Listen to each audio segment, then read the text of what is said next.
Nowhere for women to gather safely, to seek protection.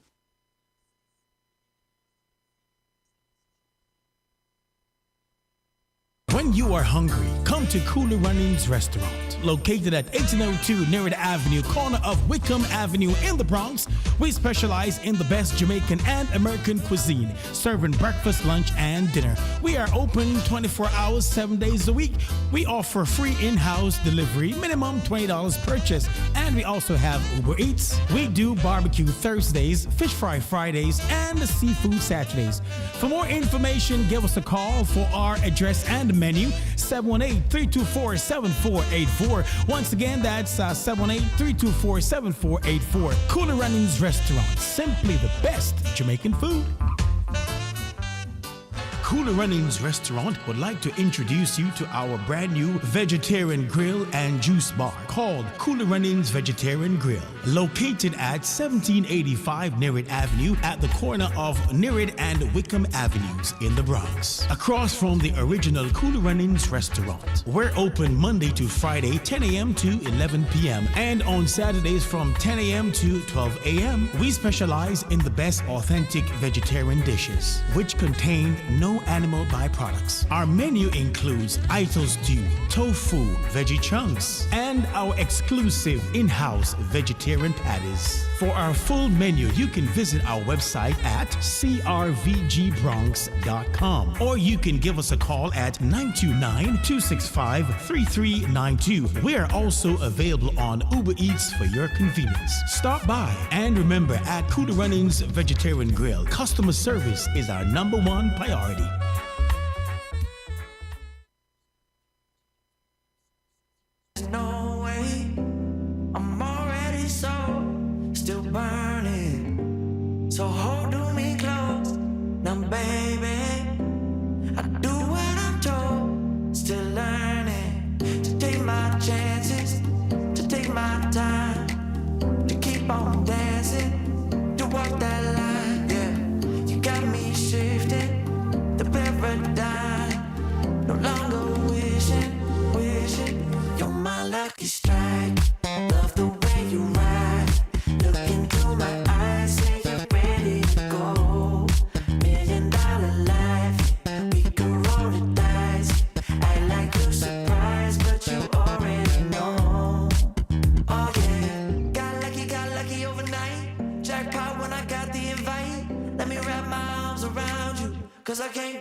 Well, I'm back another Thursday. Good evening, everyone. Or should I say good evening, family. It's your Lady D, Denise Gomez Green. And you're officially locked into center stage. Right here on Voices with Lady D, where every voice has power. This evening, we're tuning into the heartbeat of the people and the rhythm of the nation. Stories that uplift, inspire, and connect us wherever we are in the world. And you know it, this evening's broadcast is powered by Cooler Runnings Jamaican Restaurant, 1802 Nerid Avenue in the Bronx, where flavor meets home and every bite whispers yard style.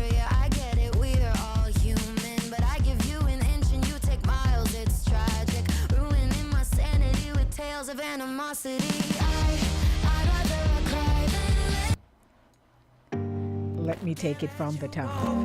There's no way, I'm already still burning. So hold me close. So go ahead and lean back, turn up the vibes, and let's cruise together on Center Stage, the show that celebrates real people, real talk, and real life. I hope you had a great day today. I hope you had the chance to breathe and kind of say, let me pull back a little bit, let me do something different so I don't feel rushed and overwhelmed. $1 million life, we could roll the dice. I like you surprised, but you already know. Oh yeah, got lucky overnight. Jackpot when I got the invite. Let me wrap my arms around you, cause I can't go home without you. And my heart just vibe with you, babe. Wanna go sky high with you, babe. And I don't want you feeling overwhelmed at all. Hey everyone, it's good to be here. Share the link with someone, let them know the show is on.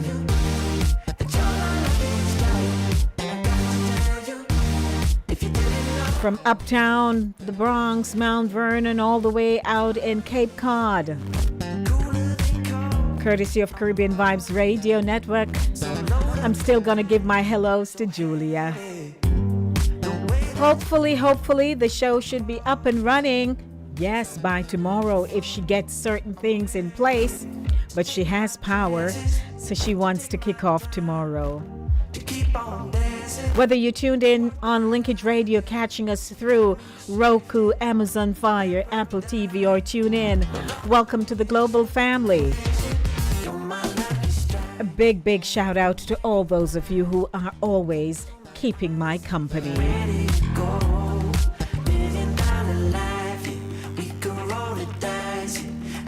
You surprised, but you already know.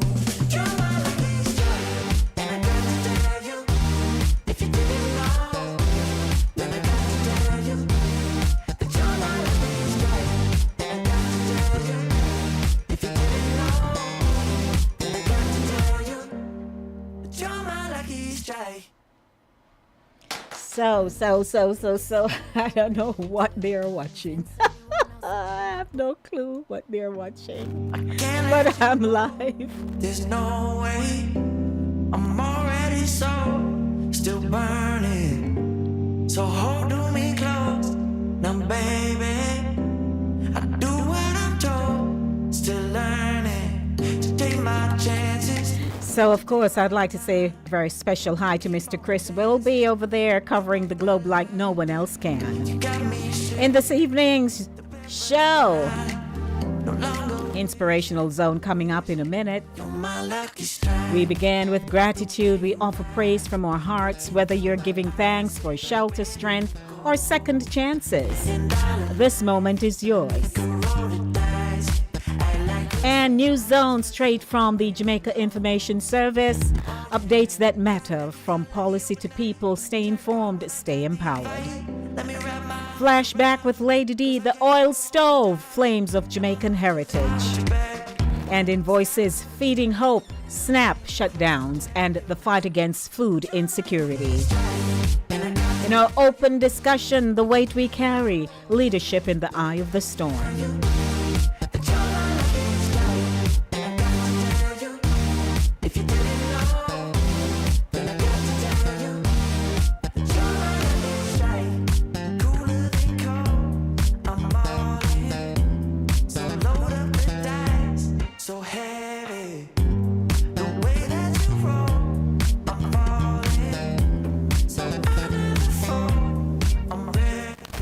Stay with me.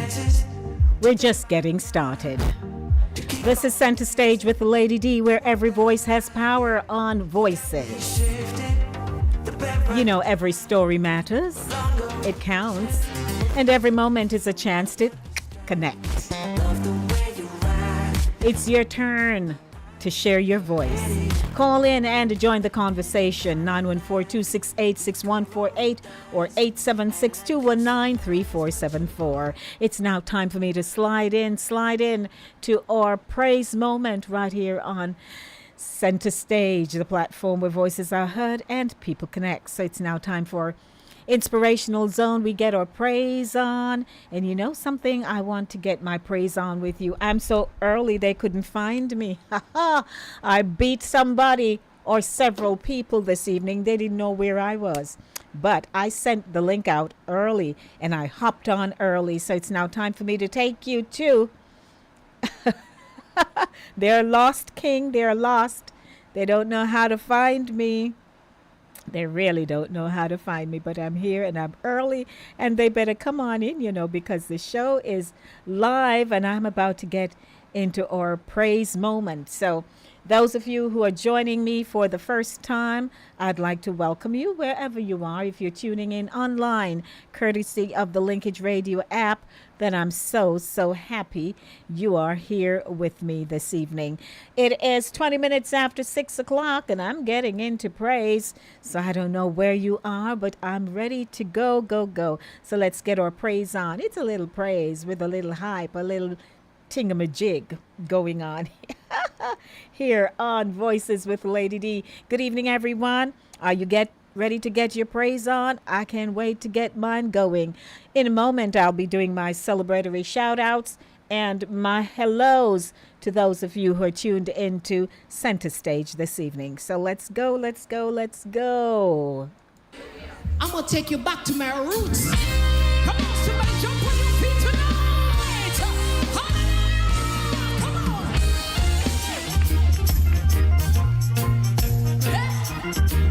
Come on, pull up. We're not ready.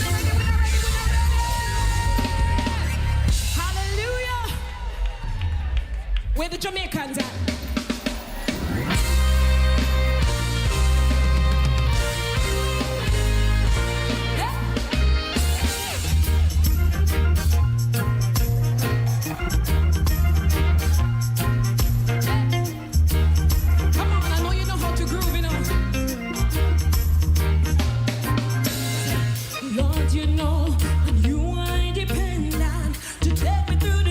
Determination.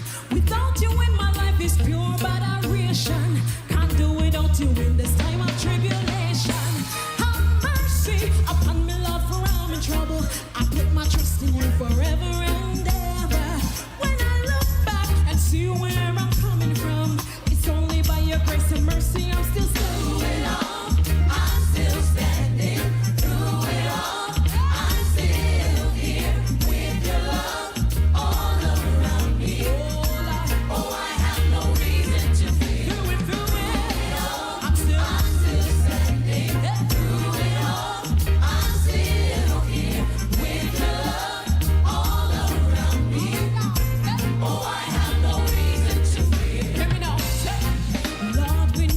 With you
Well, I tell you, she is bad man Roxanne Robinson. Really, really energetic and powerful music minister that she is. Hello, everyone. I know that I caught a lot of you this evening. No, man, you thought I would be there pulling up in the back end and stuff. But guess what? I was early. So you just got in here after I already did my intro. I'm so proud of myself. And I hope to do it going forward because sometimes I have challenges on the back end. But this evening I am on a roll. Welcome to the show. It's Center Stage, the platform where voices are heard and people connect. And I'm connecting with you this evening, and it feels so good to be connecting with you each and every Thursday and Monday. I bring you, greetings because I know that you're celebrating birthdays, wedding anniversaries, and stuff and stuff. So it's about time we have our celebratory moments.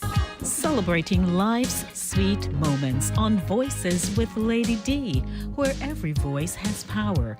Who's celebrating a birthday? Just got married? Marking an anniversary? Or welcoming a brand new baby? We're here to shout it out loud and proud, Caribbean style. Birthday vibes, more like more blessings and extra cake on the side. Tied the knot, one love, one heart. Here's to forever. Anniversary time, still going strong. That's worth celebrating every step of the way. New baby in the mix, welcome to the world, little one. We're cheering you on already, no matter the milestone. Voices with Lady D is where we celebrate you with love, laughter, and vibes. Tune in live only on Voices with Lady D, YouTube, Fit FM, Linkage Radio, Caribbean Vibes Radio Network.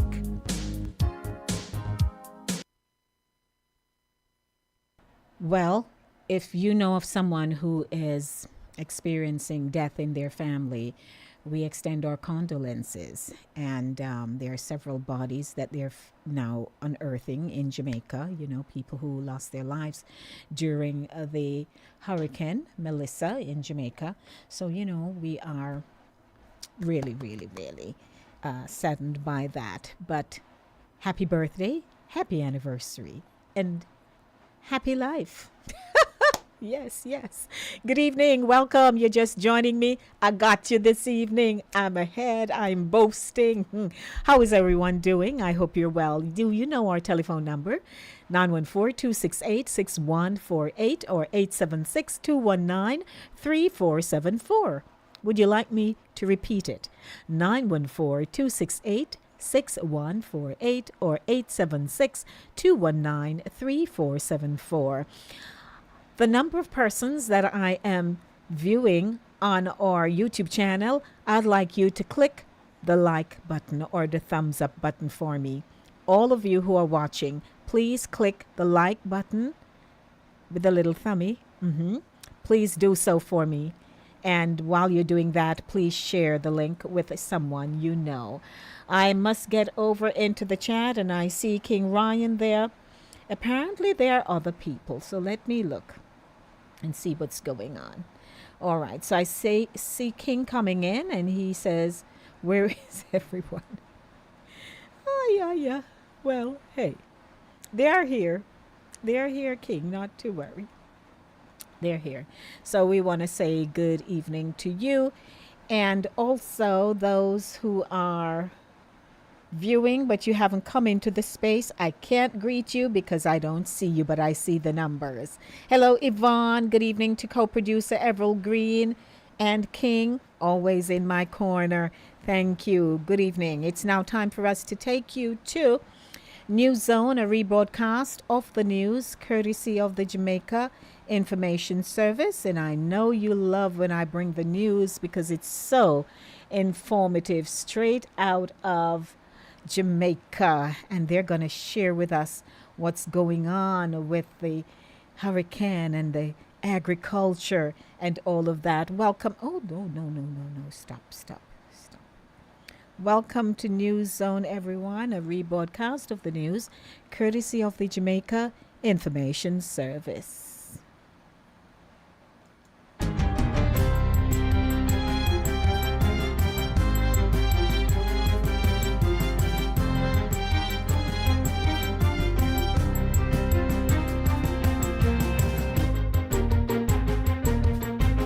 Good day, I'm Twyla Whelan, and this is your JS News for Thursday, November 13, 2025. 98 farmers registered with the Rural Agricultural Development Authority, RADA, will benefit from a $2.88 million insurance payout to aid their recovery from the impact of Hurricane Melissa. The insurance payout is coming from the Grace Kennedy Weather Protection Program, which is administered by Grace Kennedy General Insurance Company. The government provided $7.5 million to subsidize base level coverage for each participating farmer's insurance policy. 49 of the 98 RADA farmers will receive the maximum payout of $50,000 under their coverage. A symbolic check representing the total sum was handed over to farmer beneficiaries on Wednesday during a ceremony at the Ministry of Agriculture's Hope Gardens office in St. Andrew. Describing the handover as a bittersweet moment, Portfolio Minister Floyd Green lamented the disruption of what was poised to be a record-breaking year in agricultural production, but hailed the timeliness of the insurance scheme. 10 years ago, 8 years ago, we wouldn't be having a ceremony like this nature, because at that time there was no facility for farmers to take the necessary steps to prepare themselves against these inevitable weather-related events. The fact that we now have a facility offered by GK Insurance is something that we should all clap about. The parametric insurance product is designed to safeguard the livelihoods of local farmers and fishers against extreme weather events, including excess rainfall, drought and hurricane-force winds. Cabinet has approved a relief grant of $500 million for schools damaged during the passage of Hurricane Melissa. Permanent Secretary in the Ministry of Education, Dr. Kassan Troop, says the grants will be disbursed to the individual schools so they can mobilize on the ground to move out the debris and set up temporary learning spaces. She made the disclosure at the launch of National Parent Month at the Tivoli Gardens High School in Kingston. The Permanent Secretary shared that over 40 technical workers are in the field assessing the damage to inform the rebuilding plan for affected schools. To date, 653 schools across Jamaica have reopened since the passage of the hurricane. While on a tour of affected schools in Westmoreland, Dr. Troop said the ministry was exploring temporary learning spaces such as tents to facilitate the resumption of classes for schools that have been severely damaged. When you have a disaster, it is called education in emergencies. Temporary learning spaces is a part of that. So when our minister will look at tent and so forth, it's a part of the architecture to build back until we can get into the physical space. That's also on the table. We are looking at those, we are looking at ID locations. We know that even the schools themselves, we may not even be able to go into the walls, but we can set up the tents on that compound because we need to access the bathrooms and the kitchen facilities so we can cook meals and so forth. So that's the kind of robust nature going into the review. Dr. Troop confirmed that exam students will start returning to learning spaces next week and beyond, even if in smaller, flexible groups based on teacher availability.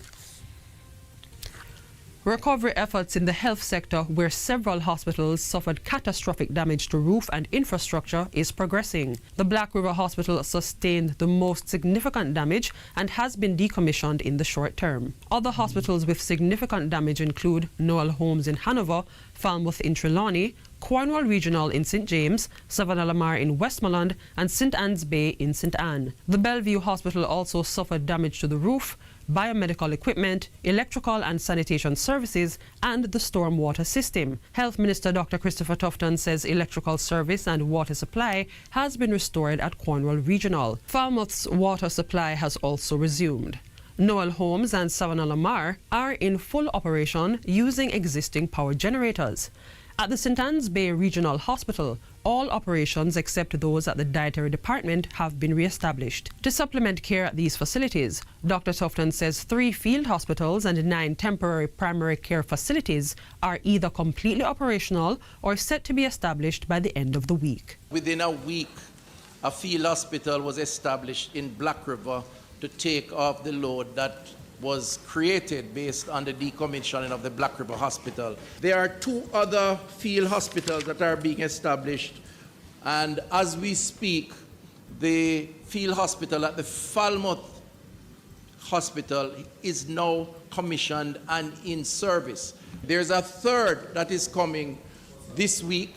That one will be deployed at the Savlamar Hospital compound. Minister Tufton was giving an update on Hurricane Melissa's impact on the health sector during this Tuesday's sitting of Parliament.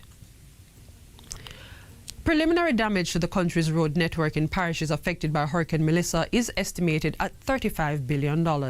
This is likely to increase when the assessment is completed. Giving the update at a press briefing earlier today, Minister with responsibility for works, Robert Morgan, said approximately $10 billion would be needed to undertake immediate response and emergency works. This will cover road clearance, drain cleaning, temporary surface repairs and repairs to gullies. Of the $10 billion, Minister Morgan says Cabinet has approved $5 billion for the National Works Agency to sustain ongoing operations along critical corridors where access remains constrained. 1, reopen roads, including some drain cleaning, $1 billion for road repairs, and this is just emergency road repairs, and also $2 billion for repairs to gullies, particularly the Sandy Gully, the North and South Gully and their tributaries, as well as some minor culverts, gullies and fordings across the island. Minister Morgan outlines that approximately $400 million was spent in preparation for the hurricane. Approximately 396 corridors were affected,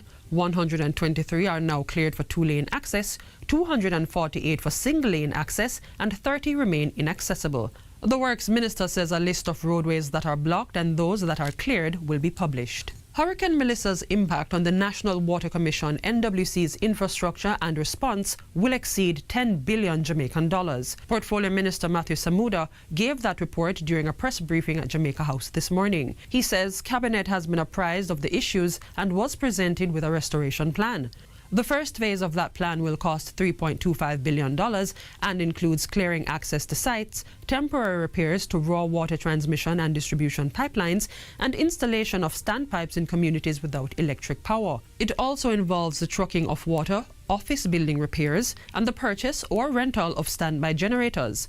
The bulk of the expenditure is set aside for non-emergency activities. Over the coming 4 to 6 months, items that cannot be procured or should not be procured in an emergency way will see the benefit of a $6.95 billion restoration plan, which will have layers of resilience to ensure that as we build back particularly stronger. In the meantime, the NWC has successfully restored water supply to customers in sections of St. James, including downtown Montego Bay, Jimmy Cliff Boulevard, Sunset Drive, and Queens Drive. These areas will receive supply from 9 a.m. to 3 p.m. daily. The NWC is also reporting that major pipeline relocation work at the Great River intake is complete and power supply has been restored at the treatment plant. As the network charges, customers in the plant's service areas should expect gradual restoration of water supply over the coming days. The Trelawney Municipal Corporation has commenced a comprehensive cleanup of the town of Falmouth. Minister of Local Government and Community Development Desmond McKenzie gave an update during a press briefing at Jamaica House this week. Once that is done, the vendors who are on the streets will be allowed to go in using the car park of the market to ply their trade. The minister also clarified that no authorization had been given for municipal corporations to increase market fees. Minister of Transport Darrell Vaz is refuting claims that a relief shipment was tampered with at the Norman Manley International Airport. The response follows allegations made on social media by a prominent reggae artist who claimed that several items imported as part of a humanitarian shipment were removed by employees at the NMIA upon arrival in Jamaica. Speaking at a press briefing earlier today, Minister Vaz said he conducted an overnight investigation which confirmed that the shipment remained intact. I did an overnight investigation, including cameras and including the custom broker who handled the shipment. And I want to make it very clear that the shipment left the airport intact as it came, fully wrapped, and everything that was there left the airport in the custody of the charitable organization.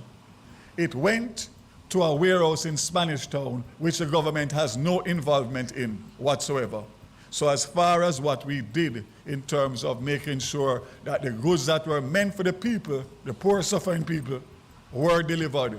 Minister Vaz says he remains committed to investigating any credible reports of relief supplies being tampered with. And finally, the Jamaica Constabulary Force's Agriculture Protection Branch APB is warning the public to buy meat only from licensed and reputable outlets. The warning comes in the wake of the seizure of a vehicle transporting uninspected animal carcasses in Manchester. Lawmen from the Manchester Police Division, assisted by the APB's Area 3 unit, intercepted a Toyota van carrying what appeared to be 4 butchered cow carcasses with the heads still attached. Commanding officer of the APB, Senior Superintendent Oral Pasco, tells JS News that the animals had been improperly slaughtered and transported under unsanitary conditions.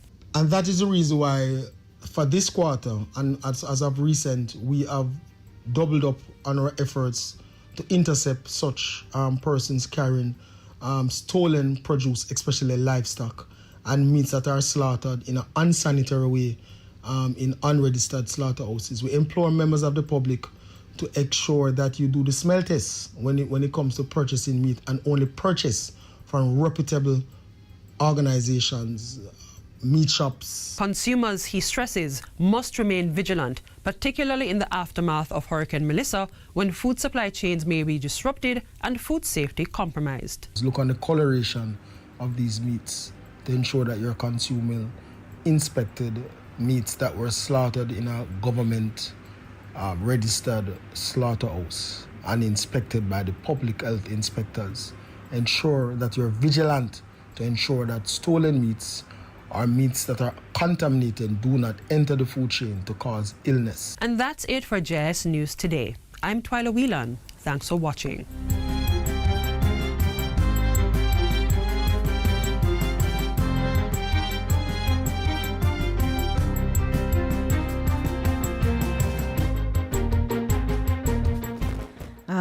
A rebroadcast of the news courtesy of the Jamaica Information Service News Zone. Hello, everyone. Good evening to you.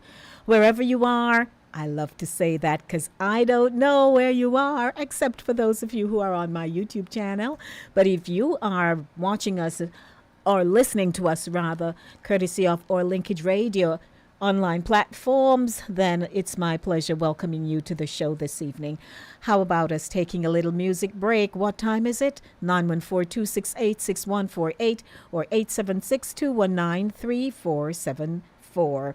Don't forget to click that like button wherever you are and say yes. Hey, Pat, Jay, I see you as always. You're telling me that you've been watching the program on your smart TV. I'm sure I look great. How about this pose, Patty? Sure. Especially for you. So I posted the telephone numbers that you can call me here in the studio at 914-268-6148 or 876-219-3474. Madam Ambassador, I just saw you. Good evening, everyone. And Yvonne is there, King is there, co-producer is there, and who else I'm seeing? Yeah, yes, Yippee, hi, Pat J, welcome back. Oh, he's excited. So good evening to you. Coming up in a few moments will be, let me share with you, because I know you were all late and I was so early, man, oh man. But we just featured Inspirational Zone and News Zone. Flashback is coming up, the oil stove, Flames of Jamaican Heritage. Also in voices, Feeding Hope, SNAP, Shutdowns, and the fight against food insecurity. And in open discussion, The Weight We Carry, Leadership in the Eye of the Storm. And then, yeah, let me leave it there. We'll get into the meat of the matter. Yes, but it should be interesting. And we also have a special posthumous recognition to make, so I'll be doing that right after Flashback. We'll pay tribute, so stay with me. It is a beautiful day and I feel like some music in my bones needs to happen, like right now. Yeah, right now some music needs to be happening here on the show. If Jah is by my side,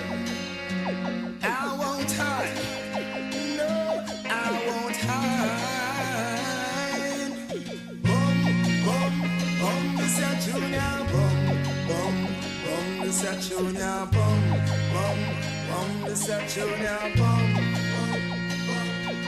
If Jah is standing by my side, then why should I be afraid of the pestilence that crawleth by night? If Jah is standing by my side, then why should I be afraid of the pestilence that crawleth by night? Your best you try to harm me and I, aiming to kill, but I love you still, 'cause you are here to make prophecy fulfilled. It's your will. No weapon that form against me, desire shall not be. Divine protection shall set my soul free. Talk to me. Jah is standing by my side. Then why should I be afraid of the pestilence that crawleth by night? If Jah is standing by my side, then why should I be afraid of the pestilence that crawleth by night? The gates of hell can never prevail. From I know Jah, he never fail. What you think I'm gonna do? Keep up now? No, no, not go bow. My foes attack and I just smile. They don't seem to understand my style. My confidence Well, hello to you, Mike. I see you. in a barber Jah. I wonder where is my Jenny. My side, and then why should I be afraid of the pestilence that crawleth by night? If Jah is standing by my side, and then why should I be afraid of the pestilence that crawleth by night? Bum, bum, bum, this a junior bum, bum, bum, this a junior bum, bum, bum, this a junior bum, bum, bum. So talk your talk and laugh your laugh. That won't shiver my heart. His secret tabernacle will guide I, guide I, guide I. Guess your guess and test your test. That is in your own interest to find out the power of the Most High, Most High, Most High.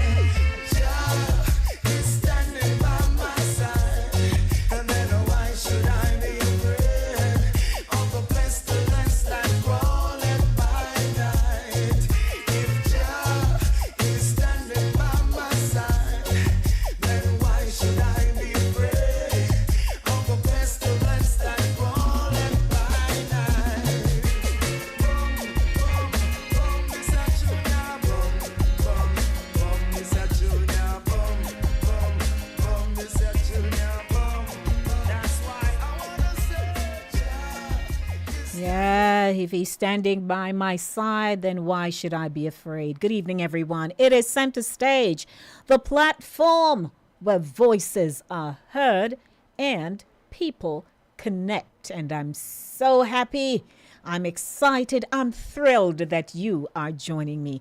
You have actually decided to spend the time. You chose me to be here for 2 hours this evening. So I'm elated, actually. It's 6:49 p.m. and it's now time for me to kick off the feature Flashback with Lady D. And you know, in Flashback, I have to go to something because we're talking about the oil stove flames of Jamaican heritage.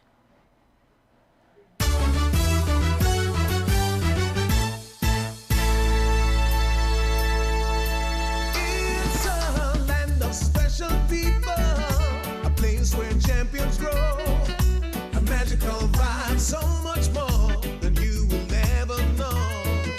You can't ignore the music, reggae is so profound, and when it comes to the track, you know that Jamaica won't back down. On top of the world, we're more than just an island in the sun.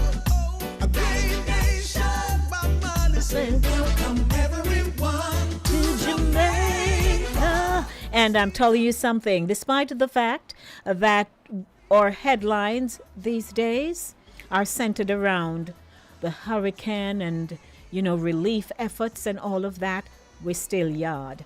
We still jam down. Parts of it may be in serious devastation, like catastrophic. You hear some big words going around, but it's still we yard. Thank God the entire island was not impacted by the hurricane. So, need I say more? But let's get into flashback. Today's feature, the oil stove, flames of Jamaican heritage. The Jamaican oil stove, once a kitchen staple, and it is still for some, is more than a cooking device. It's a symbol of ingenuity, resilience, and the evolution of domestic life across generations. This flashback feature brings its legacy to life. Now, let's talk about the origins and arrival. The kerosene oil stove became popular in Jamaica in the early to mid 20th century, especially in rural and working class homes. Imported primarily from England and the US. These stoves were prized for their portability, affordability, and independence from electricity. All who used to use oil stove, put up your hand. They arrived as a modern alternative to coal stoves and open wood fires, offering cleaner combustion and faster cooking. Now, design and function. Most oil stoves featured 2 or 3 burners. We had a 3 burner, and on that 3 burner, we used to roast like breadfruit, or if anybody want to do drops and grate a cake. That wasn't our main fireside, right? We had gas stove, but we had it in a corner. But some of you, that's all you used, and hurrah to you. Now, a wick system drew fuel upward, igniting a steady flame controlled by a knob.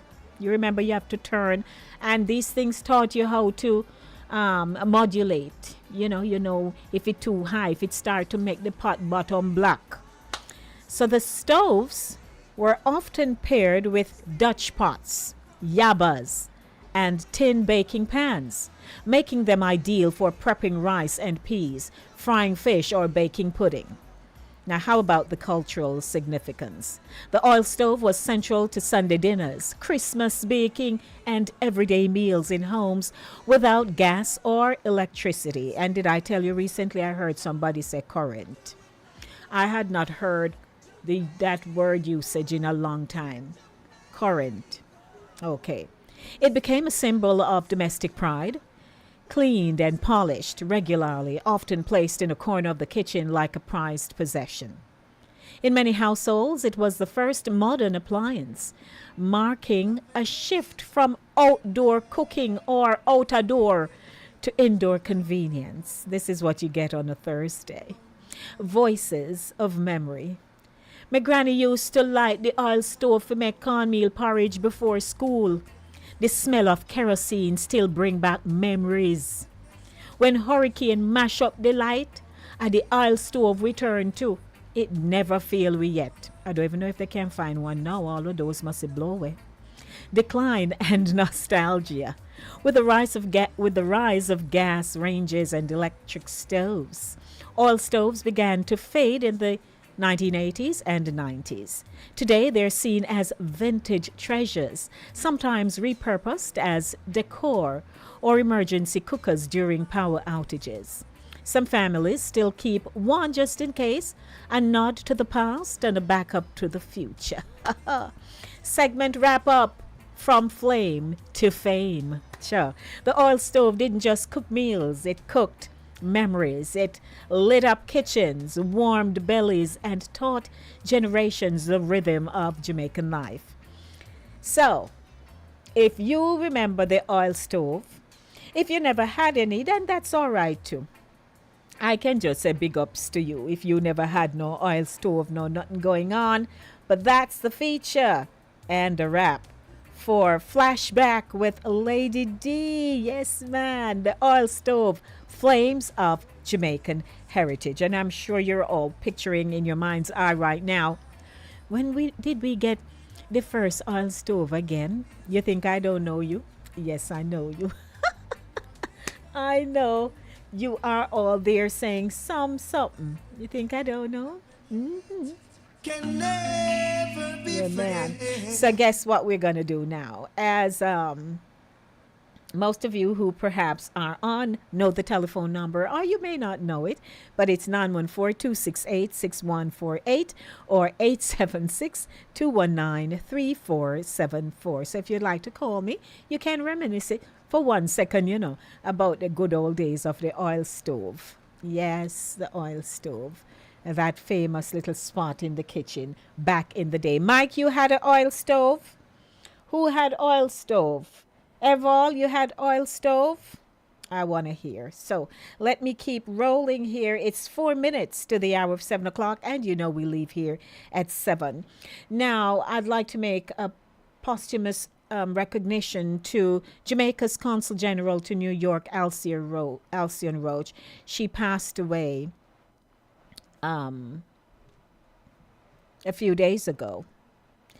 And she served in the post as Consul General to Jamaica since 2019. And this was sent out by Foreign Affairs Trade Minister Kamina Johnson-Smith in a statement on Saturday. I'm deeply saddened to announce the passing today of Alcyon Wilson, Consul General of Jamaica at her home in New York. And the foreign minister praised Wilson's dedication to the role in which she was the 11th person to serve. Consul General Wilson served Jamaica as the highest level of excellence during her tenure from July 2019 to present. Her accomplishments defy the time during which she served with deep commitment to country, the foreign service, and indeed to Jamaicans at home and abroad. Wilson was trained in finance with a celebrated Wall Street career, during which she founded her own financial consulting firm, the Alcyon Road Group. Wilson also spearheaded an assistance program for Jamaican doctors and nurses working overseas to assist Jamaica during the COVID-19 pandemic. She was awarded the Order of Distinction in the rank of Commander. Johnson-Smith, in describing the veteran diplomat as an ever-patriotic, generous, and beautiful soul, expressed condolences to her family. Everyone who has worked with her or simply met her knows unequivocally that she was also a warm and generous human being who exemplified professionalism, loyalty to country, and friendship to the world.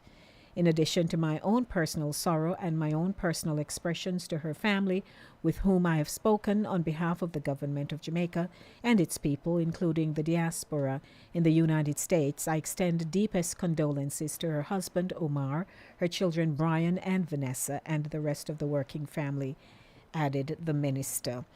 I also recall having met her when she was fresh in her role here as our Consul General. And we attended a meet and greet. Not only was it a meet and greet, it was a welcome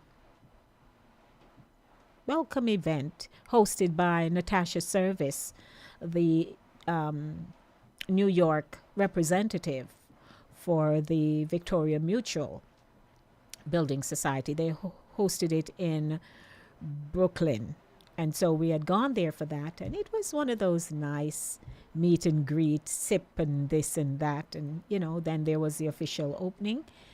And I remember she came over and it was Pastor Glad, Asenet, and myself, and another person who attended. And then she came over and, we greeted her and so on. And she's a butterfly, she'll walk around the room and greet everybody and that kind of thing.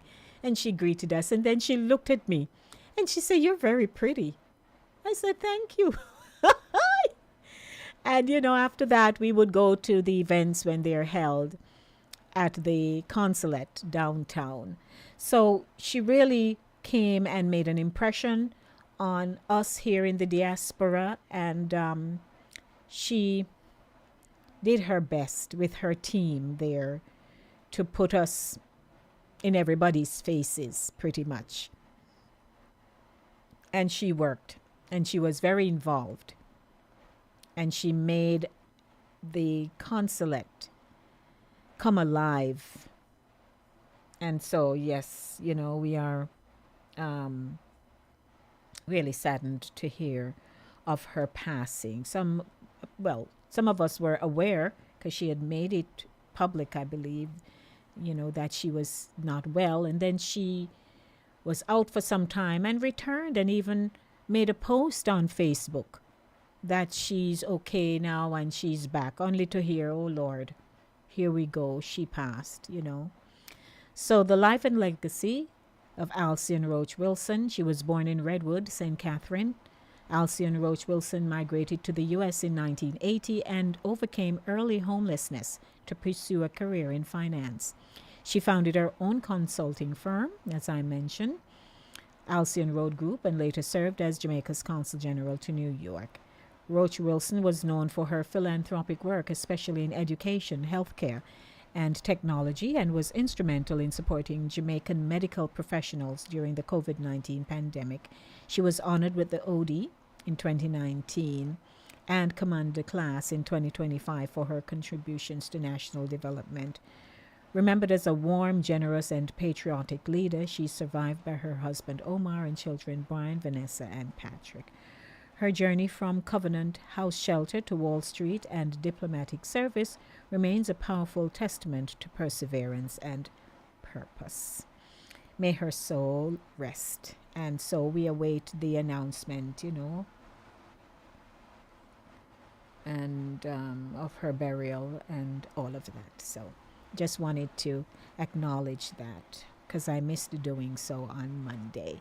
But welcome, everyone. You just come. Hey, you're at the right place at the right time. It's now 3 minutes after 7 o'clock, and we move from our remembrance feature into our voices feature, feeding hope from shutdowns to preparedness. And this is where we start our conversation piece. Because as we all know, a breaking news flashed across our television screen, informing us that the SNAP benefits were going to be reactivated, and the house was going to return to normalcy. But Lord Jesus. But life. So let's start talking, because my organization runs a weekly food pantry on Wednesdays from 12 to 2. And we have seen the numbers of people who come to the pantry. And we know that there are different classes of people who come to a pantry. You could perhaps be an executive, you know, an educator, a medical professional. It doesn't matter. When life hits people, things happen and you have to find a way to survive. So I welcome you to this discussion segment, and I'm hoping that you will call me and we can talk. So as we know, not just about food, but about the systems that feed us, fail us, and how we rise anyway. When the government shut down SNAP, benefits paused. And for millions of families, that meant dinner plans disappeared overnight. Not because they didn't budget well, not because they didn't work hard, but because the safety net frayed, and food became a political bargaining chip. People had to stretch canned items across 3 meals. Food banks saw lines longer than they did during the pandemic, and the worst part, no one knew when help was coming back. You can't eat retroactively. But here's the thing, we're not just survivors. We're planners, builders, feeders of hope. So this evening we're flipping the script. We're talking about how to prepare, not just panic, how to build what we call a resilience pantry. Rice, flour, coconut milk, dried beans, seasoning blends, the kind of staples that stretch, nourish, and honor our culture. We're talking about the neighborhood, food circles, church-based prep days, teaching our kids how to cook simple meals from scratch, not just for survival, but for pride. And we're talking about advocacy, because food shouldn't be a luxury or a lottery. If you've been impacted, your story matters. Your voice can protect someone else's plate. So let's feed hope, let's prepare with purpose, and let's make sure that next time the system shakes, our families don't break. And believe me, some families broke. They didn't know what to do. I was watching the news recently on News 12, and a mother says that she had to stop working because her baby wasn't well, and it was only the dad. And of course, we know one salary don't cut it. And the fact that the SNAP benefit was not available, she was kind of worried as to what they would do. So when the government paused, so did dinner plans for millions. I don't know if there are people who are listening or watching who you received that SNAP benefit. I wonder what it was like for you. So let's put it into context, and you are invited to call me. What happened during the shutdown? SNAP benefits were halted for over 42 million Americans due to the longest government shutdown in U.S. history. Court rulings and USDA guidance created chaos. Some states issued full benefits, others partial, and many none at all. Food banks saw historic surges. Facing hunger, Food Bank in West Virginia reported a 1,800% increase in demand, higher than during the COVID-19 pandemic. Families couldn't eat. Retroactively, delays caused missed meals, anxiety, and forced reliance on emergency food boxes. And so we realized that the numbers on our pantry line also went up. It spiked because the benefit was not available and they had to find an alternative means. And it's important for people to understand that when you run a food pantry or a soup kitchen, one, the numbers count. If you are recording the household size and you're able to submit, because of course for you to get all these food and meals and this and that from different food agencies, if you're able to submit reports and the numbers are high, that's how you maintain receiving food from food agencies. So when you see a spike in numbers and you submit your report to the city every month, you're still able to stay in the game. Continuity. So we know that if numbers fall or whatever, but they're not falling really because people are always going to be in need for one reason or the other. Very pleasant good evening. Welcome to the segment. Good evening, my queen. Hello, sir. It's a beautiful Thursday. And you're looking beautiful too. And you should see. I want that necklace. Okay. Okay, coming up. Okay. Uh-huh. Question, queen, and let me make it clear. I'm not here to knock anybody. I'm just here to ask questions because my head a butt head, so me come to ask question and see where me can get from this because some things me not understand. And I watched the news the other day and I see this lady and she said she have 3 kids and she used to get $900 a month from food stamp. And I'm like, what? And she's working. She's not sitting down home depending. She said she was working and she used to get $900 a month. It was not even 1 month. It wasn't even 1 month. And this lady was complaining how she's going to feed these kids. And I asked myself, I said, okay, you've been getting this $900 for I don't know how long, because these little kids, what I see, they're little kids. And I said, this lady, it's not even 1 month, and she come bawling. You see, what I don't understand, and everybody's fussing about it, but what I can say to we are people, you see this administration, I hope we just don't walk away with the negativity of this administration. This administration has shined light on a lot of things. Don't get confused by the noise of the market. Please look out for your correct change. Do not get confused by the noise of the market, people. Because everybody's going to talk about this snap. And I'm like, okay. I mean, yes, some of them getting 13, and then some getting 12, and some getting 9, and some getting 4, and whatever they're getting. And I'm like, this was not 1 month. This was not 1 month.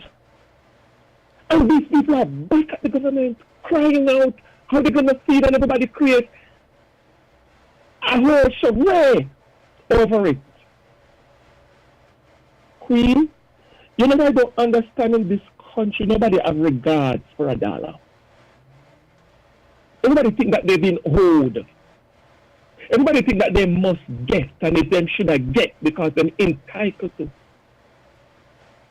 And nobody do the math, because if you're getting $900 a month, and it's not even a month, and you can't find dinner, then something now make no sense. So you tell me, you're spending $900 on grocery every month to clean up the snap card, clean. And everybody come to blame, the what them name? The Republicans. Everybody come to blame them. You see, Democrats? That's why I can't tell it, I can't talk it broad. As long as me live, we could have never vote them a Republican. We can't wait to register the Republican or register something else. Because I refuse to be overshadowed by the political blunder and nonsense. And here one of the very Democrat persons says, we can stand here today and challenge this man about health care. Is that going to change course? And as me hear one thing enough. I think it is in Proverbs 16, Proverbs 14 something. God create all things. And him also create the wicked forward. And you see, people, everyone can beat up this man. I'm not condoning some of his craziness. Don't get it wrong. But Queen, me not care what nobody guys say. Every time I see something raises his head, I run for my Bible.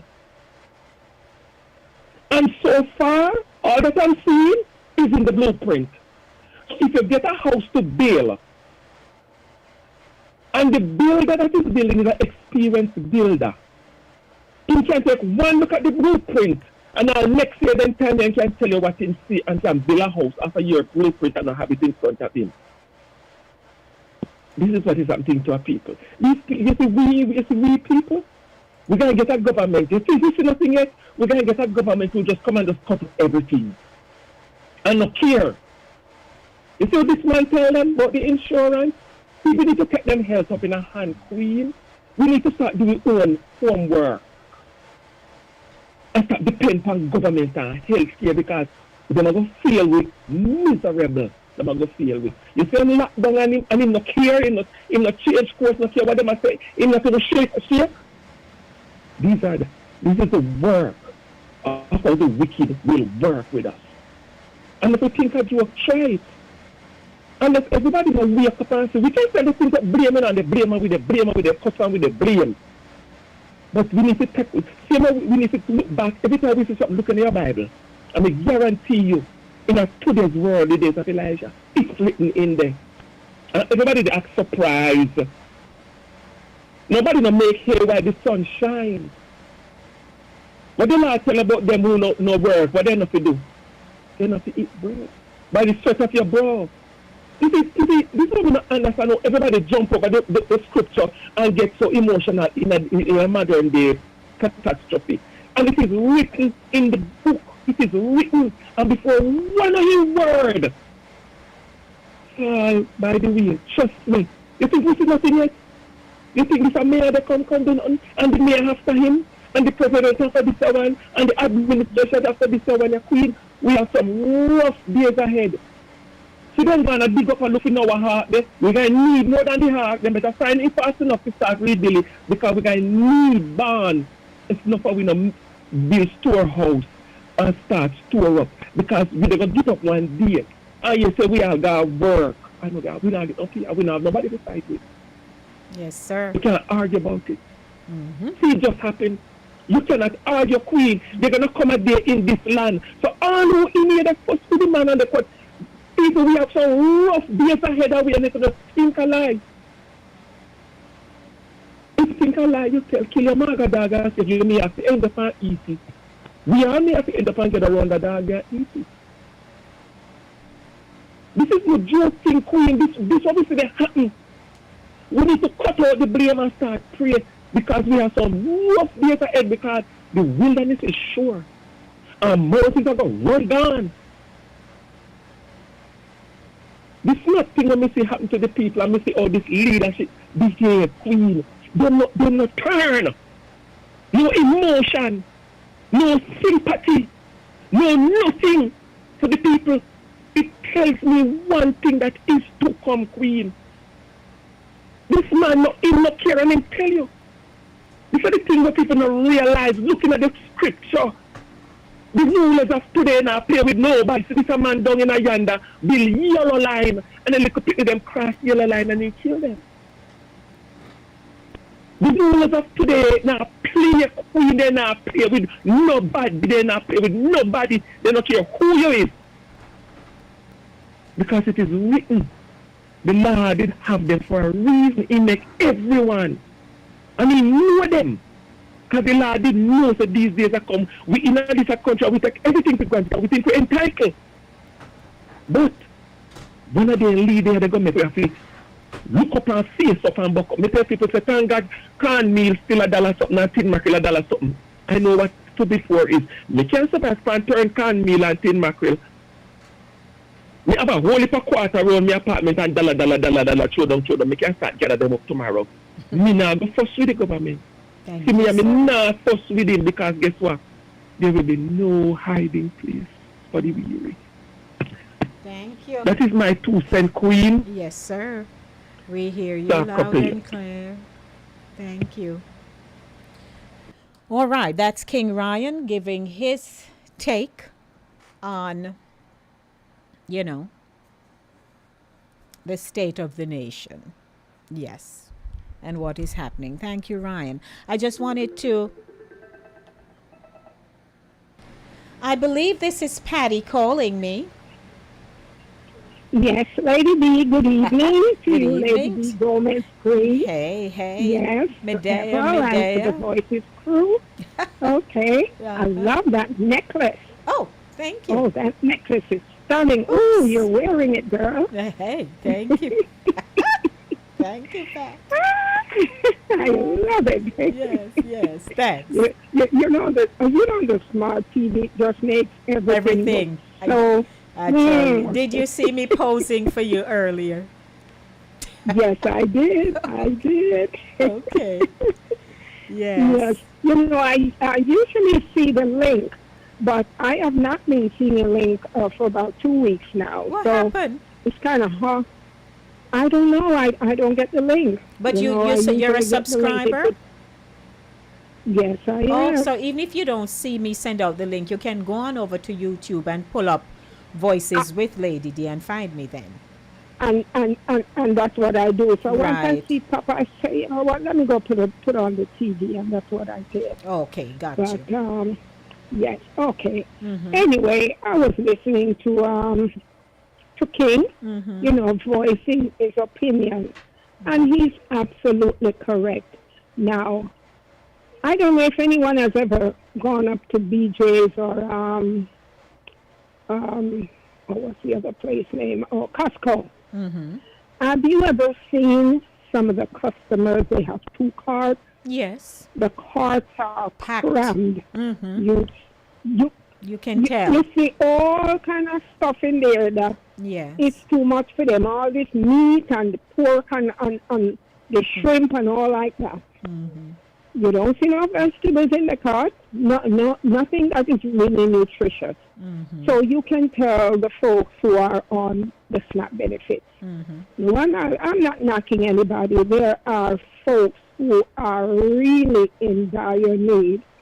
And the folks who are in need, they tend to get a back seat. Mm-hmm.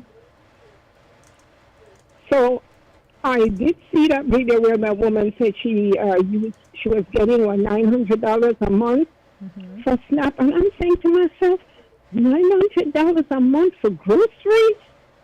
What? And you have nothing tucked away? Mm-hmm. Because what they Nothing do, for Mr. Rainy Day? mm-hmm, they shop, they eat. That's Yes. it. They shop, And they they- eat. Mm-hmm. And then they end up with medical issues, diabetes, high cholesterol, and all of this stuff. Yes. Now, whatever we do, we have to do in moderation. But this is a wake-up call. Now, it was alleged that black folks are lazy, they don't want to work, and they sit back and they're on welfare, and they're collecting welfare money, and they're a disgrace, to the system. Mm-hmm. But this shutdown, didn't it teach us a whole lot? 30%, 7% of the recipients are white folks. Mm-hmm. Out in the West and out in the Midwest. Yes, yes. And those red states, those are the states that did not want folks to have black folks to get SNAP benefits or health benefits. So you see, karma is a bad man. They are the ones who are balling because we black folks, we are resilient. We know how to cut corners. We know how to eat beans and rice. We know how to eat callaloo with rice. You can get your food. Yes. I love sardines. And I don't know if you notice, the sardines now is like 4 ounces less than what it used to be. And more they're tiny. money. They're tiny. I went to buy my sardine, $2.59 for a tin of sardine. I said, what is this? At one time, I used to go to the Dollar Tree. I love the Dollar Tree. I go to Florida, I visit the Dollar Tree. Everything in the Dollar Tree was $1. Now, you go to the Dollar Tree, yes, a 16-ounce item has reduced to like 12 ounces, and it's more. Yes, ma'am. They have $3 and up to $5 now for items in the Dollar Tree. They're becoming So you competitive. See, times are changing. Times are changing. Yes. And for those folks who ridicule and talk about the pantry, yes, I get stuff. I don't go to the pantry. I have friends who give me stuff. And my sister, she's planning to go to Jamaica. And I gave her enough stuff. She packed barrels, send off the barrels, not knowing that Hurricane Melissa is going to struck. Oh. So, so she will secure, well set. Her husband left already. She will be leaving in the next couple of weeks. Okay. So she will be able to distribute stuff that she has. She don't have to go scrounging, running around now. Now you have some other people, they tell you, don't bring nothing from pantry. We don't want no tomato sauce. We don't want no spaghetti. We don't want no corn. They're lucky. Now that Hurricane Melissa take away all the food. Yes. There ain't no goat meat. Ain't no cow's meat. Ain't no fish. ain't no this, ain't no that. Yes. So they're starving now. Because I saw, the so folks who use, you know what too, Pat? So this, Yes. which is the line of, the trend of thought that Evol and I had. yes, Because Mhm. when the going is good, Mhm. we will gobble up, we will spend. yes, We are not Yes. thinking of setting aside. When COVID, for Mr. Rainy Day, when COVID was, COVID. yeah, when COVID was gonna come, came rather, our organization contracted with Blessings of Hope. They're out in Pennsylvania. And so Yes. every week this big truck came, which we paid for. Each load we paid for it came. And we were able to stock our storage room. And we also Right. started giving the people, when they came to the pantry, excess things, Right. telling them to put up.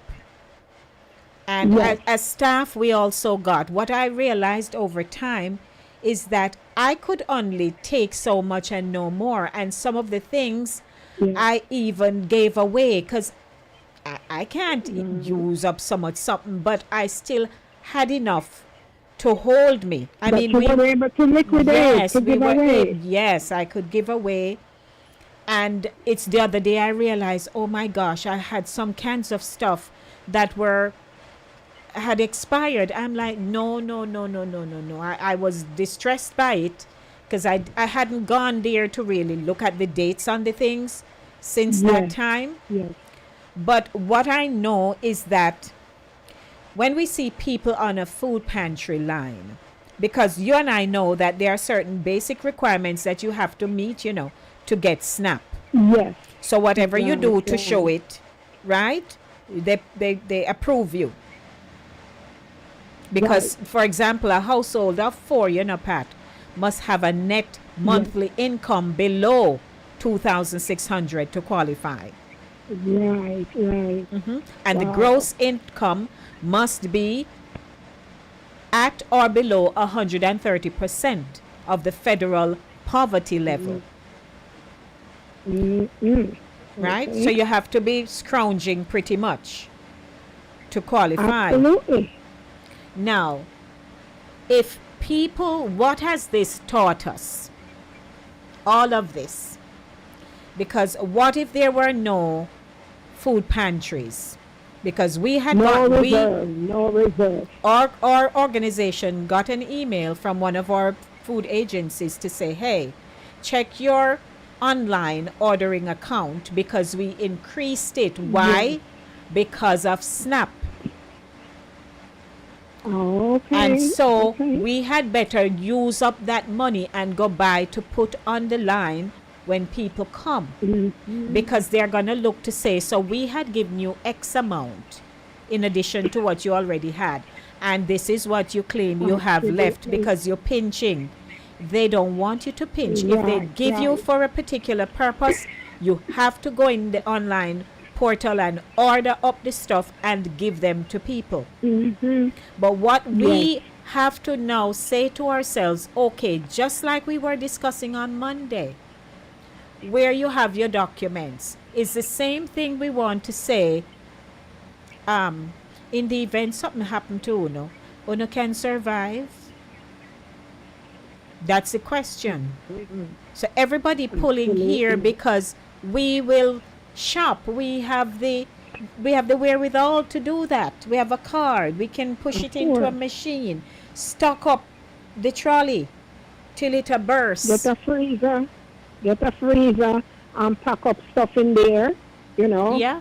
Get a barrel and pack up stuff in there because Mr. Rainy Day is coming for sure, as King says. But you know what this puts me in mind of, Lady D? In the Bible with Joseph. Remember when Joseph became the governor of Egypt? Yes. Remember when he had that dream, and he told Pharaoh that he's gonna have 7 years of famine. Famine on the And land. Yes. what Joseph did for the 7 years, they would put a little extra every day. They put a little extra. The years of plenty, they would put some stuff away. And sure enough, when the 7 years of famine came, Yes. Joseph had enough food. The people came to buy food, even his own family, his father. When there was no food, the father sent his brothers to go get food. Yes. And for those of us who read Bible, we must realize we are in our season of plenty now. So we have to stockpile a little something, because you know what? The way I look at things, the rich folks, the billionaires who are intent to run the world, so they claim. They say the world is overpopulated. And so they want people to die out. So not granting people health care, people are going to get sick and eventually die. Yes, yes. And if you don't have food to eat, you're going to die from starvation. So we have to open our eyes and open our ears and be proactive and come to the realization that nothing good is going to last forever. Yes. Only good salvation. That's right. So if you have a few extra dollars and you can buy a little something, canned stuff, buy canned stuff and put them away. I'm not in a position. I don't have a freezer, but freezers are cheap now. Get a freezer and buy your stuff. If you can clean up your meat, wash it, clean it up, ease it up and put it in the freezer, let it stay there for a little while. Yes. That's what we have to do. Melissa has taught me something, and I don't know for other people. Our eyes have to be open. Yes.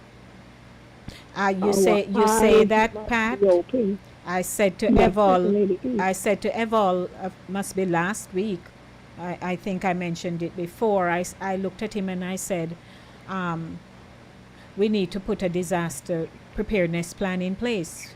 Because we know where things are, but some of the things are not all in one place. That is true. So that's what we dealt with on Monday's show. Right, and rightfully so. Yeah, we have to. Yes, what I do, Lady D, I get my passport. I use my phone. I screenshot it.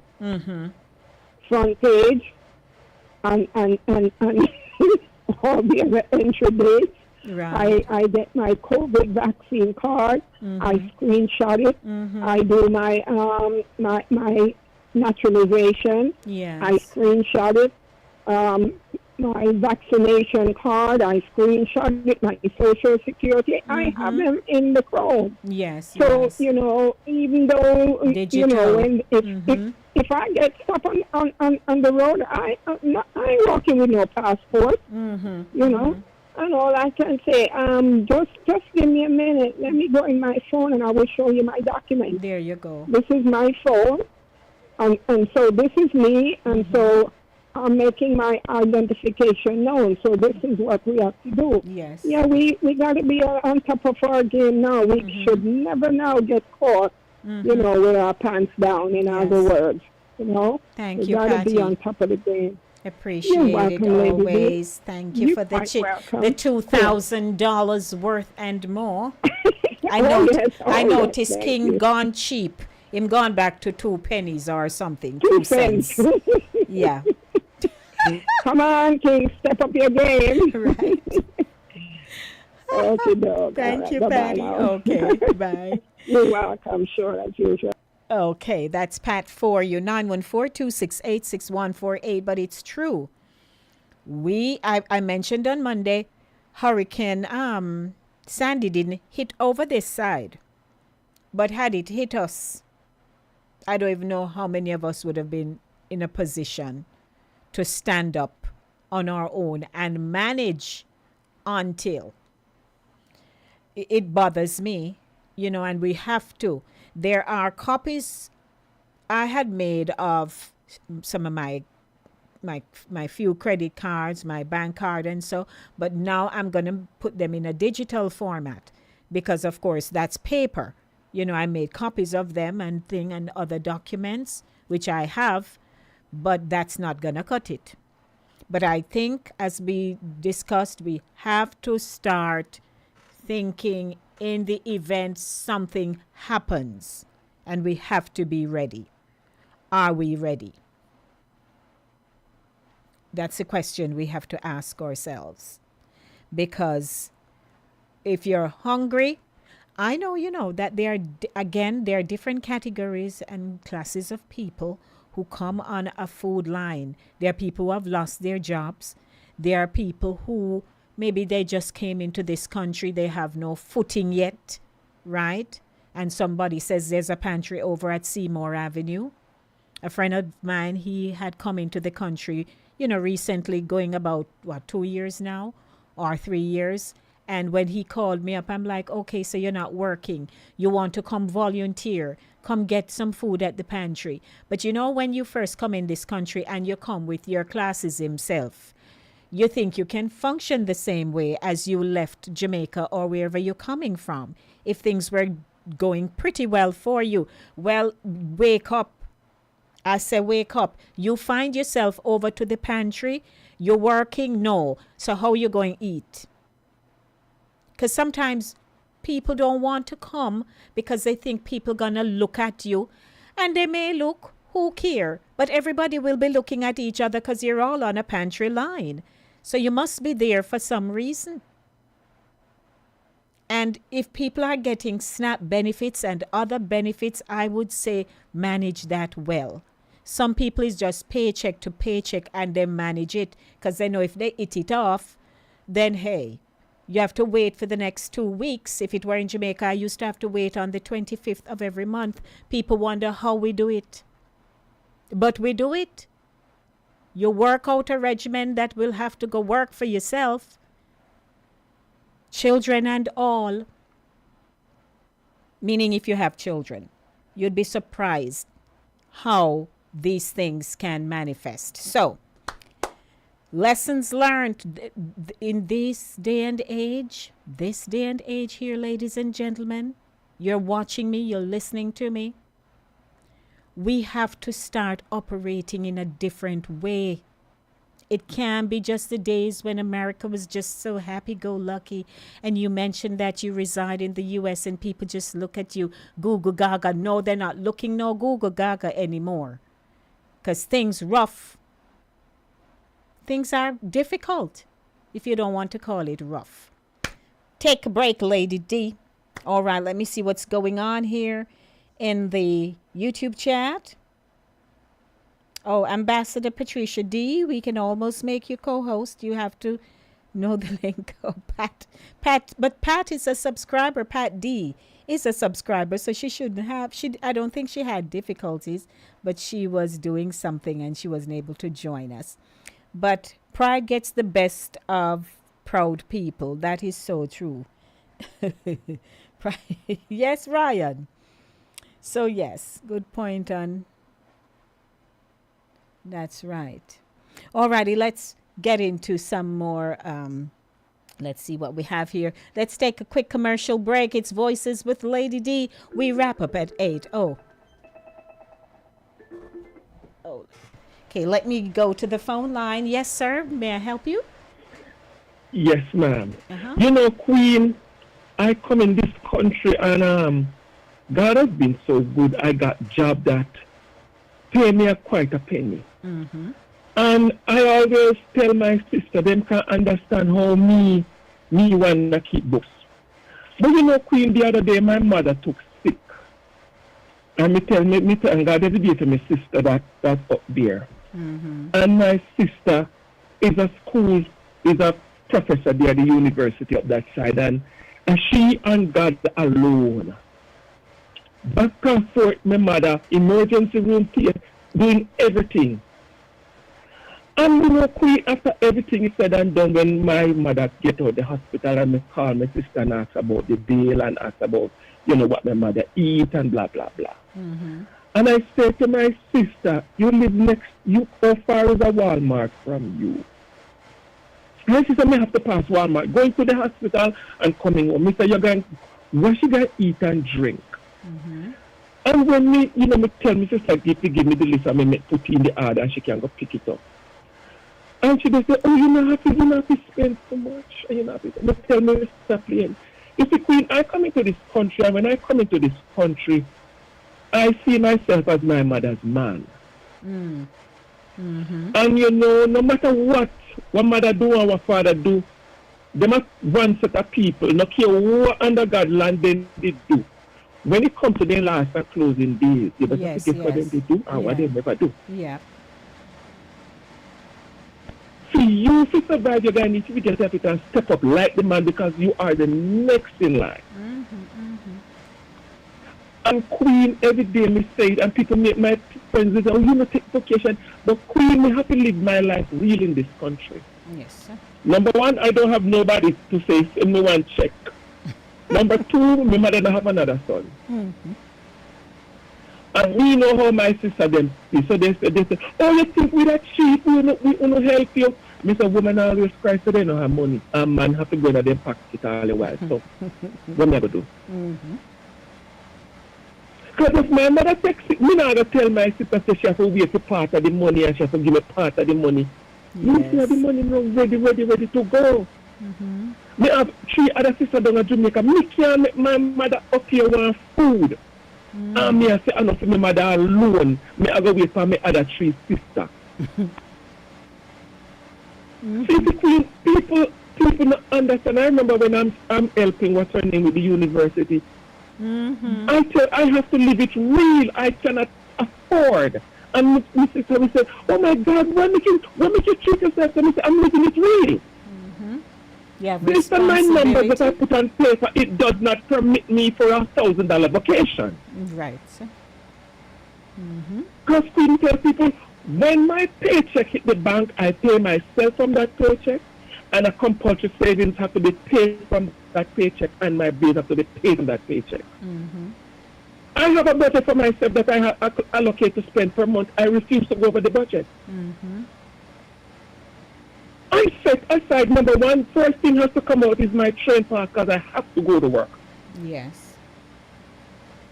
And then I determine how much I'm spending on food, and I'm going to the store one time for the month. Mm-hmm. I do these things in the case I live alone. I don't need to be in the store 5 days a week. Mm-hmm. Yes, sir. And when I do these things, my sister said, oh my Jesus, I wish I could do that. No, Queen, I live my life in this country as real as they. My mother not have no other man in her life when me think she go able to can call her and pay $100. Mm-hmm. And my thing is that when your parents get old, not they have to pick up phone and call you and beg you nothing. Yes.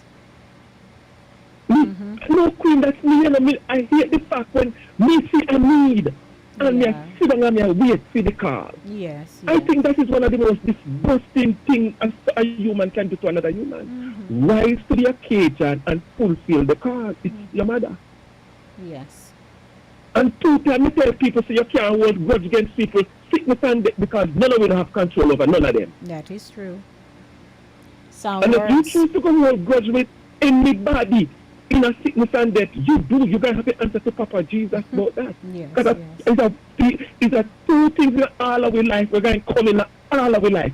Sickness and death. Because you never take sick. One thing or another and then you're dead. That's right. Yes, Queen. Thank you, sir. Yes. You know? All right. Sound words. Thank you always, King. Blessings. That's it. That's it. That's King for you. That's King for you. All right. So there's a bit of news item going around and video that I'm sure you have seen too. And I'm sure you're saying, yes, man, it's about time somebody address it or talk about it.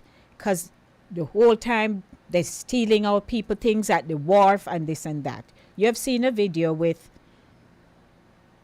our artist Buju Banton, right? And he's claiming that out of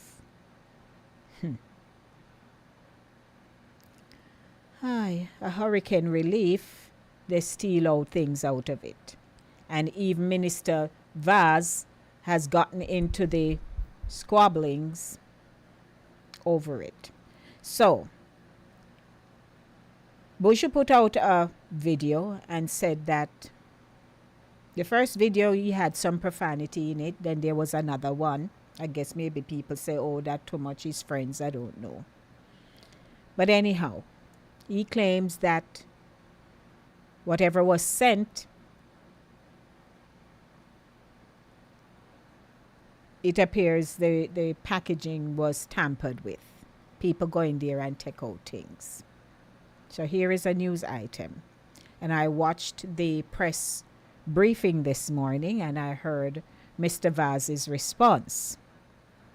So reggae superstar Buju Banton has doubled down on allegations that his hurricane relief items were stolen at the port, and has accused Daryl Vaz of attempting to shame and blame him after the transport minister rubbished the claim Thursday. He said it was rubbish. In a video shared by the entertainer on Wednesday, Banton had alleged that containers filled with relief items for disaster victims were being stolen, posting a photo showing a half-filled barrel as evidence. However, Vaz refuted the claim on Thursday morning, stating that an investigation showed no evidence of missing or tampered goods. According to the minister, the shipment in question arrived on Tuesday and was cleared immediately by the customs broker. He emphasized that the items were never stored or moved off-site, but went directly from the aircraft on the tarmac to the receiving truck. He said the customs officer who cleared the items confirmed that the pallets were sealed, adding that they were also cross-checked against the list provided by the sender. Quote, nothing was missing or disturbed, end quote, Vaz said.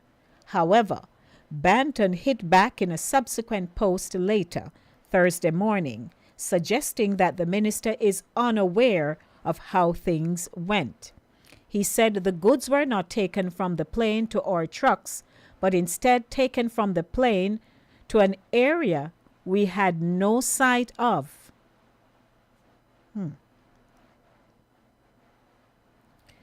On day one, our persons waited for some 7+ hours for the clearance of the items and for the trucks to be loaded. On day two, the same thing happened, with the only difference being that the time they took to get us the items from the customs was a shorter wait time. Quote, seals were broken and things were taken. I have no reason to create mischief nor make up stories. As usual, you have tried to make this political, end quote, Banton added. He went on to accuse the minister of lack of accountability and trying to shame and blame the person who speaks out. Banton said, the reality is that the system is broken. If you took the time to read the comments under my post, you would realize that though I may have been the first public figure to come forward with this issue, I am not the first person to have experienced it. It is extremely disappointing that this is the attitude and approach you have chosen to take, but not surprising, Banton said. Vaz responded under Banton's post. We have the manifest, and I'm getting the video footage to share publicly. The items were removed from the tarmac because the truck cannot drive on the runway. It's in my best interest to help and be transparent, to provide the items missing, and let me further assist, the minister said, adding, the stove and Starlink you mentioned were never on the cargo manifest, Buju. So send the missing items so we can have the matter addressed. Now, after, so this morning, no, later this afternoon, I saw a meme out with a man holding up a 4-inch burner stove in white and trying to push it down into a barrel. I said, no, sir, people. Oh, no, bad. Oh, no, bad. Now, what have you seen it? Because I said to 2 persons who brought it up to me today, I said, I wasn't even there. I am on the listening to the banter. And if I am waiting to see the video footage from Minister Vaz so I can come up with my own assumption of what happened. Because one is saying when they took the things, they apparently went around to a corner. To me, that is implying like, okay, now that the thing's missing, is when they go around the corner, they thief them out. Who knows? I'm waiting to see footage. That's how I'm a lady by evidence. If I don't have the evidence, I cannot speak into a thing. I can only theorize. Hello, sir. May I help you? No. Good. Hello You may there. not. How are you, dear? A pleasant good day, and we have 9 minutes. I thought it was at McDonald's for one moment. Can I help you? Yes, good afternoon. How may I help you, DL? Because I've been following this story, Mm-hmm. and I'm leading to the South Minister, because the fact of the matter is, who is Bush Banton casting aspersion on as interfering with his so-called cargo? Mm-hmm. Who? Who is he pointing finger at? We all know, unfortunately, that this is no news for us or Jamaicans. 1 second for me. So, you know, he the fact that the minister said that he looked at the manifest, Right. and the manifest Didn't does have not on. show. Mm-mm. Right. Mm-hmm. Okay. The item's not there. Mm-hmm. Item not there. Mm-hmm. So talk all you want to talk. There's a manifest. Mm-hmm. The item is not there, and there are other items in the ballot on the manifest. Mm-hmm. Because they You know, put but, out an image of it. We saw the list. Correct. We saw the list. Correct. And I made sure I'm And- going down the list looking for it. And you not see nothing like that on No, it. sir. Mm-mm. So, you know, the fact of the matter is Bush Banton is the one who fired the first proverbial shot. Mm-hmm. So don't stop us the minister as though is in first. You Bush Banton open your mouth just like you open your mouth and during COVID and tell people what they shouldn't take a vaccine. If you don't care for it, don't do it. Mm-hmm. You know, and everybody they rather run Bush Banton and say Bush Banton was right, all because they're a celebrity. Mm-hmm. But you gotta get the facts. Yeah, I am waiting for the evidence. That's where my position stands. Okay. And I had a conversation this morning also with Emily Shields. I didn't hear that. And she I will take on it regards to you know, she's inclined to believe what the minister said. Because she has the information and she's a lawyer and she has the facts. Mm-hmm. So the minister said that obviously video show the movement of the bars of whatever it is. Mm-hmm. So, you know, Bush Banton, you need to just be careful, and if you just, you know, when you do this sort of a thing, especially at a time as this, the same way you're weighing because you're well known and popular, the same way that thing go viral and it have worldwide implications. Mm-hmm. All right? So, you know, the same way I'm saying they were involved with cocaine, and we know what that turn out. Mm-hmm. So Okay. um, Thank you, DL. that's my input. All right. Appreciate it. Thank you. Welcome. Alrighty, we're wrapping up in a few minutes, but yes, we have to wait. And you notice, tongue in cheek, Minister Vaz says, the stove and Starlink you mentioned were never on the cargo manifest, Buju. So send the missing items so we can have the matter addressed. Mhm. So when they put out that video footage, I'll be looking to see if I see anything. I'm sure you'll be looking too. We know that they're always stealing things at the wharf, and I think that's the trigger for many people. They hear that and say, yes, man, I know time for somebody talk about it. People always talk. People go down to the wharf. They're enraged when they go. So, and not new. Hey, but we're waiting for the evidence. That's where I leave it. It has been a great evening, and I had the pleasure of having you join me here on Voices with Lady D in today's edition of Center Stage, the platform where voices are heard and people connect. And I'm hoping that I will be here on Monday to do it all over again for you on the Monday Drive, keeping you in the know in the city you walk, drive, and reside.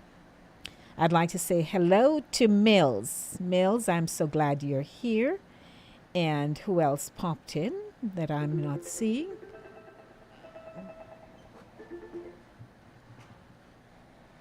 One minute. We have 1 minute.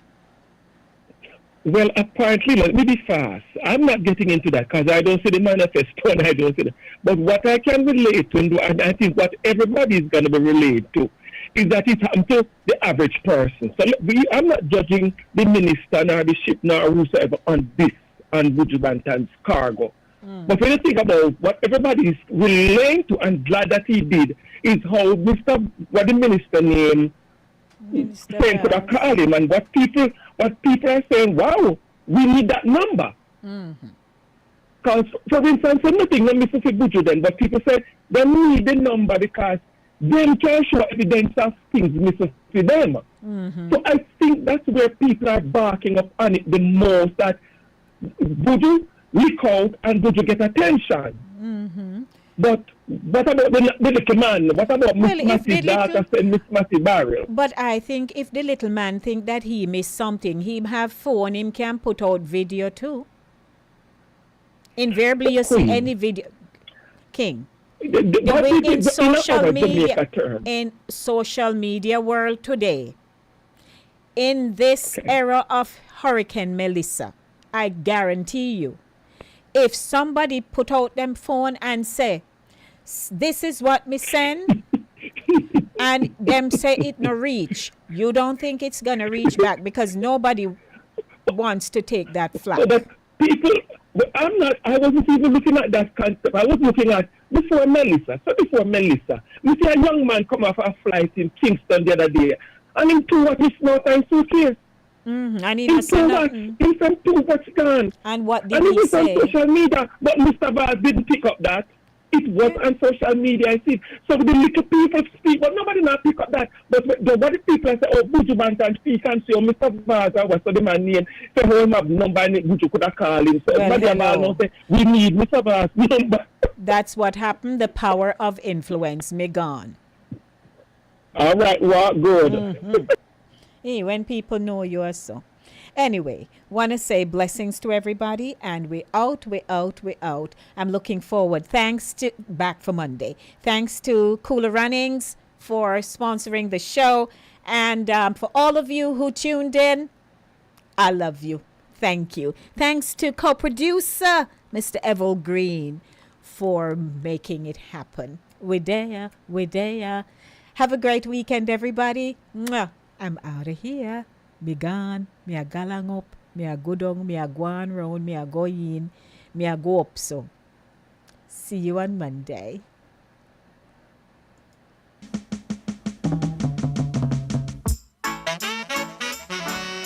Here I come again, Jaja. Before your presence we singing. Lord, watch over our shoulders tonight and help us live our words tomorrow.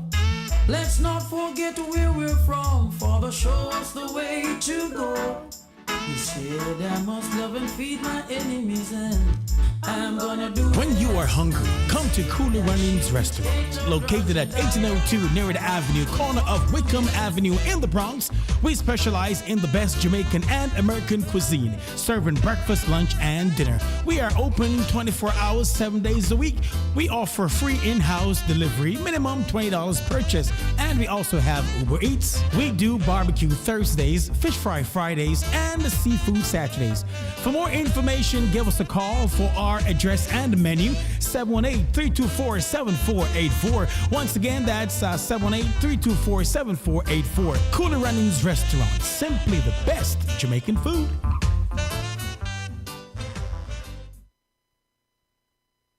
When you are hungry, come to Cooler Runnings Restaurant. Located at 1802 Nerid Avenue, corner of Wickham Avenue in the Bronx, we specialize in the best Jamaican and American cuisine, serving breakfast, lunch, and dinner. We are open 24 hours, 7 days a week. We offer free in-house delivery, minimum $20 purchase, and we also have Uber Eats. We do barbecue Thursdays, fish fry Fridays, and seafood Saturdays. For more information, give us a call for our address and menu, 718-324-7484. Once again, that's 718-324-7484. Cooler Runnings Restaurant, simply the best Jamaican food. It's a private party.